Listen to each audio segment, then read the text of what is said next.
মনের অন্দরে পৌঁছাতে কতক্ষণ লাগে কল্পনা করুন না, যেন এখনই প্রাণ খুলে গলা ছেড়ে আপনাকে ডাক দিয়েছি। নামের ডাক বনে বনে ধ্বনিত হলো, আকাশের ওই রঙিন মেঘের কাছ পর্যন্ত পৌঁছলো।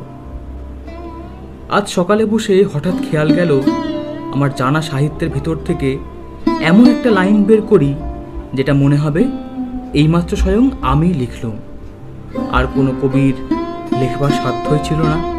বের করতে পেরেছেন? হ্যাঁ, পেরেছি। লাইনটা কি বলুন না। For God sake hold your tongue and let me লাভ। দোহাই তোদের, একটুকু চুপ কর, ভালোবাসিবারে দে আমারে অবসর। একটা সুখবর আছে লাবণ্য, মাসিমার মত পেয়েছি। যদি তুমি আপত্তি না করো, তোমার নামটা একটু ছেটে দেব। তা দাও। তোমাকে ডাকবো বন্য বলে। বন্য? না না, এই নামটাতে হয়তোবা তোমার বদনাম হবে, এরকম নাম আমাকেই সাজে। তোমাকে ডাকবো বন্যা, কি বলো? তাই ডাকো, কিন্তু তোমার মাসিমার কাছে নয়। কিছুতেই নয়। এসব নাম বীজ মন্ত্রের মতো, কারো কাছে ফাঁস করতে নেই। এ রইল আমার মুখে আর তোমার কানে। আচ্ছা বেশ। আমারও ওই রকমের একটা বেসরকারি নাম চাই। ভাবছি ব্রহ্মপুত্র কেমন হয়? বন্যা হঠাৎ এসে তার কুল ভাসিয়ে দেবে। নামটা সর্বদা ডাকবার পক্ষে ওজনে বেশ ভারী। ঠিক বলেছ।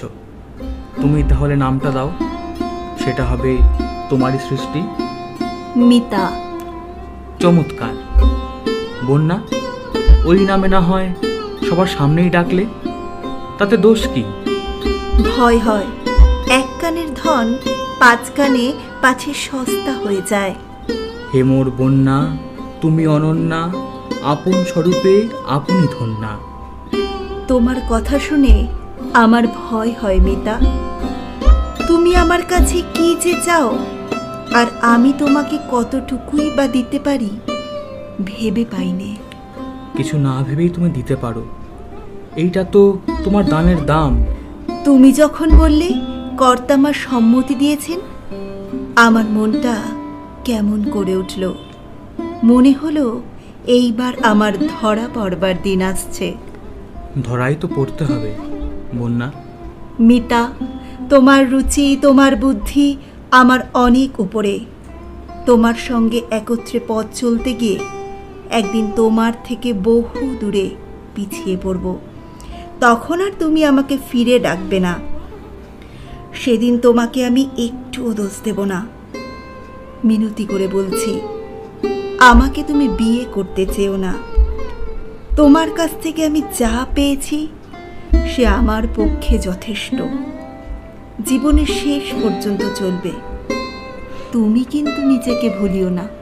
বন্যা, তুমি আজকের দিনের ঔদর্যের মধ্যে কালকের দিনের কার্পণ্য আশঙ্কা কেন তুলছ?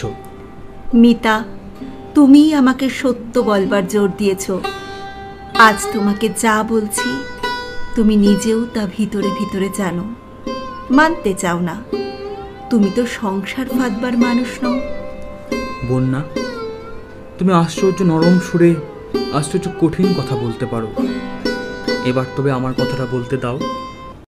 এর অনেকদিন পর জ্যোতিশঙ্কর লাবণ্যের লেখা একটি চিঠি হাতে দিল। চিঠির এক পাতে শোভনলালের সঙ্গে লাবণ্যের বিবাহের খবর। বিবাহ হবে 6 মাস পরে, জ্যৈষ্ঠ মাসে রামগড় পর্বতের শিখরে। আর অপর পাতে, কালের যাত্রার ধ্বনি শুনিতে কি পাও, তারি রথ নিত্যই উধাও। জাগাইছে অন্তরিক্ষে হৃদয় স্পন্দন, চক্রে পৃষ্ঠ আঁধারের পক্ষ ফাটা তারার ক্রন্দন। ওগো বন্ধু, সেই ধাবমান কাল, জড়ায় ধরিল মোরে ফেলি তার জাল। তুলে নিল দ্রুত রথে দুঃসাহসী ভ্রমণের পথে, তোমা হতে বহু দূরে। মনে হয় অজস্র মৃত্যুরে পার হয়ে আসিলাম, আজি নবপ্রভাতের শিখর চূড়ায়।